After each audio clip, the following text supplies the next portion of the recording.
Hey, what's up, guys? If you are struggling to love yourself, I'm gonna tell you why, and please stay until the end because I'm gonna tell you how you can address that. If you feel like you cannot truly love yourself, it's just because you're not being yourself. No, you're not being your true self. That self who is buried deep inside of you and wants to come out. The only thing that self wants is to exist in this world. It is knocking at your door every day, every minute, but you're not listening. It's not your fault. It's maybe because you don't have the necessary tools to have a better understanding of the situation. And I'm gonna tell you why in this video. You're struggling to be your true self. But before I start, if you are considering embarking a self-love journey, please stay tuned and consider subscribing to my channel because this is what we're going to focus on right now. Thank you. The first thing preventing you from being your true self is your ego. Yes, your ego. I'm not talking about your pride. There are many definitions for the ego out there, but the one I chose to work with is the one given by Eckhart Tolle in his book, The Power of Now. If you're interested, you'll find a link in the description box to get it. So this is the definition of the ego that I go by. What is the ego then, if it's not just pride? Your ego is a mix of defense mechanisms and self-preservation mechanisms that you have developed throughout your life, especially when you were a little kid, past pains that you have suffered, and at the time you did not know how to process them. Okay? I'm gonna go with little girl from now on because I'm a girl. So the little girl inside you have suffered some deep pain that she didn't know how to process at the time. So she came up with the explanation that she could at the time, and she has developed the mechanism or the attitudes or whatever that could help her not reliving this pain again and again. Coping mechanisms, defense mechanisms, self-preservation mechanisms, beliefs, all these things that she created when she was suffering went directly into the construction of the ego. This is the ego. It's the sum of all these pieces of beliefs, mechanisms. The ego is a fake self. It's a persona that is not you. It is a construct who comes from your little self.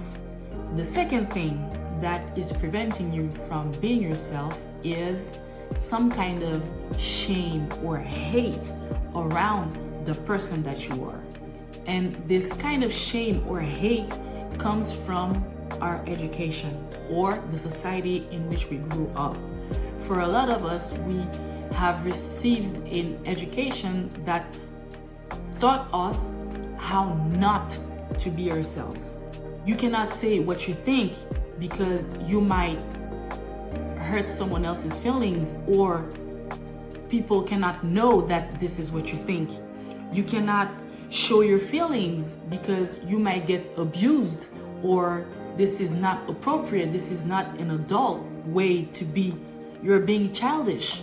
You have to stop crying because it's nothing, and stop acting like a child. So you cannot show your feelings because maybe you might get abused and you're not being strong. You cannot act a certain way because you might get judged, you might get criticized, or people might think that we as a family is, because we're afraid of external judgment. You cannot like this or that because it's not appropriate. We have a lot of limitations. This education, for a lot of us, taught us how not to be ourselves, how not to like what we like, how not to do what we want to do. We have to conform. We have to become a product of this society, the society in which we grew up, in order to be accepted, in order to be integrated. So we do things, we say things that we don't want to or that we're not thinking, we are lying. So we create a persona so we can be accepted and integrated in the society. So basically, what is preventing us from being ourselves are just our ego and that kind of shame or hate or rejection of how we are, of who we are. So the good news is that if you're not loving yourself, don't worry, it's not yourself that you're not loving, is your persona, is your ego, is your fake self. And that's great news. So now, the only thing that you need to do is to let your true self out.